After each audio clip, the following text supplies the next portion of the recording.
আসসালামু আলাইকুম বন্ধুরা, সবাই কেমন আছেন? তো আমিও ভালো আছি। এই যে দেখতে পাচ্ছেন টিএইচ ওয়েল্ডিং নিয়ে আসছি। তো অনেকেই আছেন নতুন, যে ওভারহেড থেকে ফ্ল্যাটে উঠতে পারেন না, পজিশন বুঝেন না। তো দেখতে পাচ্ছেন আমি কি পজিশনে বইছি। তো বসাটাই মেইন, আপনার পজিশনটাই ওয়েল্ডিং এর মেইন। তো এই যে দেখতে পাচ্ছেন এক হাঁটু গেড়ে মাটিতে লাগিয়ে আর এক হাঁটু ভেঙে দিয়ে হাফ করে ওরকম ভাবে পজিশনে ছাড়া আপনারা উঠতে পারবেন না। এই যে দেখতে পাচ্ছেন আমি কিন্তু উঠে গেছি রানিং অবস্থায়।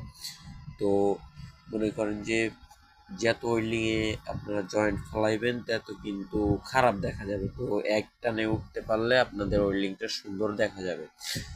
তো মনে করেন যে অনেকেই নতুন আছেন, সেন্টারে ভর্তি হয়েছেন, এটা মনে করেন যে সেন্টারে ভর্তি হলে হবে না, পজিশনে জব দিলে আপনারা মনে করেন যে পারবেন না সেন্টার থেকে আসলে। তো মনে করেন যে কোনো এক সাইট থেকে কাজ শেখার চেষ্টা করবেন।